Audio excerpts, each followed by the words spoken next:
Selamat pagi, semoga kita semuanya sehat selalu, terlindungi dari COVID pandemi pada saat ini. Dan semoga kita semuanya senantiasa diberkati dengan kecerdasan, dengan kebaikan, dengan hati nurani yang baik untuk melihat semua hal dari sisi kebaikan. Tidak ada yang abadi di dunia ini, setiap hari semuanya mengalami perubahan. Apalagi di zaman teknologi informasi seperti ini, informasi sedemikian gampang didapat sehingga perubahan pun sedemikian cepat terjadi. Orang yang tidak mau berubah mengikuti perkembangan zaman jelas pasti akan tertinggal oleh perubahan tersebut. So, berubah menuju kepada kebaikan, berubah menuju kepada hal-hal yang baik, berubah menuju kepada hal-hal yang mendorong kemanusiaan yang sejati. Itulah dia. Pagi ini di Hotel Labesa, saya akan mencoba mengupas sebuah tema tentang bincang asuransi, yaitu penolakan oleh perusahaan asuransi. Penolakan yang dimaksud adalah penolakan yang kurang disertai dengan bahasa atau alasan penolakan yang bisa dimengerti oleh seorang nasabah. Kali ini saya akan membahas sebuah status Facebook saya di tahun 2017, tepatnya di tanggal 2 Desember kalau nggak salah saya. Tanggal 2 atau tanggal 12 Desember 2017. Tak kala pada saat itu saya membela sebuah klaim operasi stenting, pemasangan ring jantung pada pembuluh darah left descending coronary artery, koroner pembuluh darah yang sebelah kiri yang menurun ke bawah pada jantung. Nah, ilustrasinya sangat sederhana. Pasien ini berobat ke rumah sakit di Malaysia, di Malacca tepatnya. Berobat selama 2 hari. Coba lihat status Facebook saya ya, dicek di status Facebook saya. Saya kurang ingat lebih kurang tanggalnya berapa. Tapi yang jelas pasien ini masuk dengan kondisi nyeri dada yang hebat. Kemudian setelah dilakukan angiografi, dokter menyatakan bahwasanya ada 2 pembuluh darah yang tersumbat, lumayan serius. Yang satu adalah pembuluh darah sebelah kiri, left coronary artery 60%, dan yang satu lagi adalah pembuluh darah sebelah kiri juga yang menurun ke bawah, left descending coronary artery sebesar 75%. Nah, yang dilakukan pemasangan stenting itu adalah pada pembuluh darah yang sebelah kirinya yang menurun, yaitu left descending coronary artery. Ya. Pasien masuk, kemudian 2 atau 3 hari sudah keluar dari rumah sakit. Nah, biaya rumah sakit sudah dibayar oleh perusahaan asuransi. Target yang mau diklaim pada saat itu adalah santunan kondisi kritisnya. Santunan kondisi kritisnya berupa santunan cash, ya. Nah, apa yang terjadi pada saat semua dokumen dilengkapi menurut pengakuan pasien ya. Pada saat itu saya masih tinggal di rumah saya yang lama di Komplek Jundul Baru di Jalan Lokomotif. Nah, beliau mendatangi saya, kemudian beliau bertanya, kenapa kok ditolak? Nah, pada saat ketemu dengan saya sudah sekitar 8 bulanan kalau nggak salah saya setelah penolakan ya. Nah, setelah saya mengecek semua dokumen tersebut, nah baru saya mengetahui.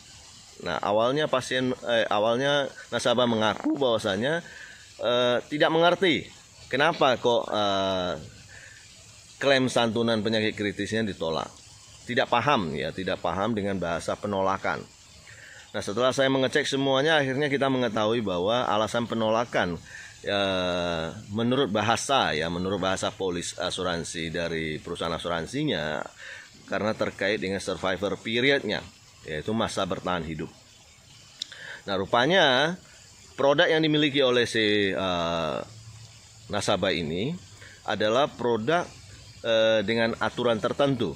Ya, dengan aturan tertentu, aturan survivor period ini menyatakan bahwa pasien harus masih hidup dalam waktu 14 hari sejak tanggal ditetapkannya diagnosa yang memenuhi kriteria santunan kritis tersebut. Nah, artinya apa? Kalau dalam tengah waktu 14 hari pasien meninggal, maka santunan tidak akan diberikan. Bila lewat 14 hari dari tanggal diagnosa tersebut, maka klaim sah dibayarkan. Nah, kriteria klaimnya adalah apa? pada saat terpenuhi kondisi kritis penyumbatan pembuluh darah pada left coronary artery dan left descending coronary artery, ada syarat di dalam polis yang berbunyi bila 2 dari 4 pembuluh darah yang dipertanggungkan telah memenuhi syarat minimal penyumbatan sebesar di atas 60% dan salah satu daripada pembuluh darah tersebut telah dilakukan tindakan angioplasti atau pemasangan cincin sesuai dengan saran dokter, maka klaim akan sah dibayarkan sebesar 50% dari uang pertanggungannya. Nah, kebetulan uang pertanggungan pada saat itu adalah sebesar 1 miliar rupiah. Jadi seharusnya klaimnya dibayarkan sebesar 500 juta rupiah. Cuma terkendala pada saat itu karena beliau masuk rumah sakit, kemudian keluar dari rumah sakit setelah penanganan angioplasti itu cuma sekitar 2 atau 3 hari kalau nggak salah saya. Dan surat keterangan dokter untuk klaim kondisi kritis diisi pada hari terakhir beliau keluar dari rumah sakit. Nah, otomatis perusahaan asuransi menolak. Karena apa?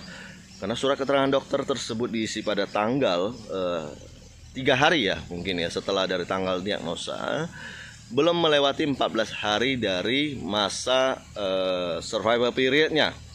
Nah, klaim diajukan, ya perusahaan asuransi menolak dengan alasan survivor period.